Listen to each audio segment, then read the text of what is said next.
సత్యానిదే తుది గెలుపు, ధర్మానిదే అంతిమ విజయమని మరోసారి రుజువైంది. కాంగ్రెస్ సర్కారుకు హైకోర్టులో గట్టి ఎదురుదెబ్బ తగిలింది.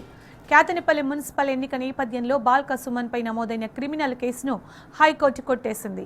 బాల్క సుమన్ సహా మూల రాజిరెడ్డిపై పోలీసులు అక్రమ కేసులు బనాయించారు. సుమన్ను జైల్లో పెట్టి సర్కార్ ఇబ్బందులకు గురి చేసింది. అయినా సరే అదరని బెదరని బాల్క సుమన్ న్యాయ పోరాటం చేసి విజయం సాధించారు.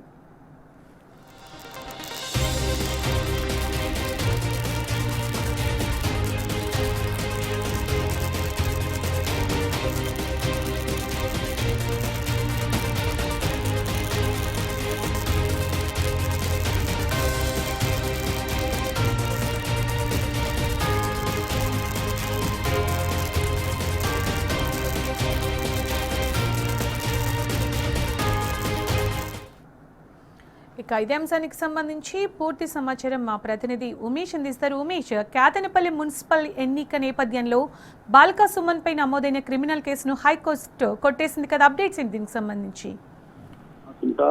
అయితే మున్సిపల్ ఎన్నికల పోలింగ్ రోజున ఫిబ్రవరి 11వ తేదీన చెన్నూరు మున్సిపాలిటీలో మంత్రి వివేక్ అక్రమంగా ఏదైతే డబ్బులు పంచుతున్నారంటూ బాల్క సుమన్ అయితే చెన్నూరు పాత బస్ స్టాండ్ వద్ద అంబేద్కర్ విగ్రహం వద్ద ఏదైతే నల్ల కండువాలతో నిరసన తెలిపారు.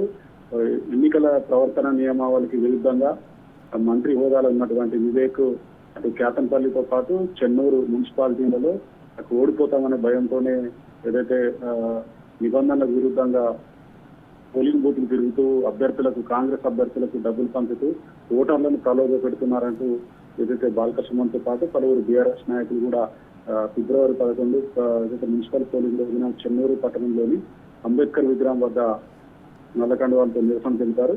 అయితే ఏదైతే వెంటనే కూడా అటు ఎన్నికల కమిషన్ దృష్టి సారించి మంత్రి వివేక్ తో పాటు అటు కాంగ్రెస్ నాయకులపై చర్యలు తీసుకోవాలంటూ కూడా ఆ రోజున ఏదైతే మాజీ ఎమ్మెల్యే బాల్క సుమన్ డిమాండ్ చేశారు. అయితే తాను నిరసన కార్యక్రమం నిర్వహిస్తున్నప్పుడు బీఆర్ఎస్ నేతలపై కూడా పోలీసులు అక్రమ కేసులు నమోదు చేశారు.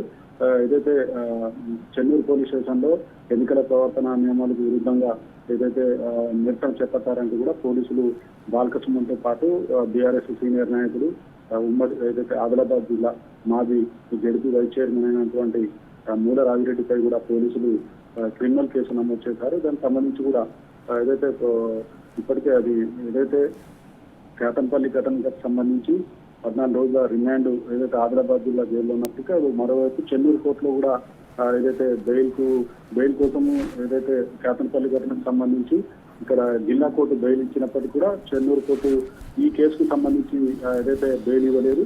అయితే అది బెయిలేబుల్ ఏదైతే కేసు అయినప్పటికీ కూడా కేవలం కుట్రపూరితంగానే పోలీసులతో పాటు అటు ప్రభుత్వం కూడా చెన్నూరు కేసుకు సంబంధించి బెయిల్ ఇవ్వలేదంటూ కూడా ఏదైతే హైకోర్టులో కూడా న్యాయవాదులు అప్పుడే ఏదైతే పిటిషన్ దాఖలు చేశారు. దీనికి సంబంధించి కూడా నిన్న కూడా ఏదైతే ఇదే కేసుకు సంబంధించి నిన్న చెన్నూరు కోర్టు కూడా మాజీ ఎమ్మెల్యే బాల్క సుమన్ ఏదైతే హాజరయ్యారో అయితే న్యాయవాదులు ఏదైతే ఈ పిటిషన్ కు సంబంధించి పోలీసులు ఏదైతే సమర్పించినటువంటి ఏదైతే ఎఫ్ఐఆర్ లో పేర్కొన్నటువంటి రిపోర్ట్ లో కూడా పూర్తిగా కూడా అవాస్తవాలు ఉన్నాయని ఎక్కడ కూడా తను శాంతియుత పద్ధతిలోనే నిరసన చేపట్టాడని ఒక్కొక్క మంత్రితో పాటు అటు కాంగ్రెస్ నాయకులు కూడా అటు ఓటర్లను ప్రలోభ పెట్టే విధంగా కూడా కాంగ్రెస్ కమిషనర్ అభ్యర్థులు కూడా పెద్ద ఎత్తున డబ్బులు పంచుతున్నారంటే ఏదైతే ఎన్నికల ప్రవర్తన నియమాలకు విరుద్ధంగా మంత్రి వివేక్ పోలింగ్ బూతులు తిరుగుతూ అటు ఓటర్లను ఇటు కాంగ్రెస్ కౌన్సిలర్ అభ్యర్థులకు కూడా పెద్ద ఎత్తున డబ్బులు ఇస్తున్నారంటూ శాంతియుతంగా ఏదైతే మాజీ ఎమ్మెల్యే బాల్క సుమన్ తో పాటు బీఆర్ఎస్ శాంతియుతంగా నిరసన చేపట్టిందో కావాలని చెప్పి పోలీసులు అక్రమ కేసులు నమోదు చేశారంటూ న్యాయవాదులు కోర్టులో క్వాష్ పిటిషన్ దాఖలు చేయడం జరిగింది. అయితే ఈ రోజు ఏదైతే ఈ పిటిషన్ పై విచారణ జరిపినటువంటి హైకోర్టు ఈ కేసును కొట్టివేసి మొత్తంగా పోలీసుల అక్రమ కేసులకు సంబంధించి హైకోర్టు ఈ కేసు కొట్టివేయడం పట్ల కూడా బీఆర్ఎస్ శ్రేణులు ఏదైతే సంతోషం వ్యక్తం చేస్తున్నాయి. Right Umesh, thank you.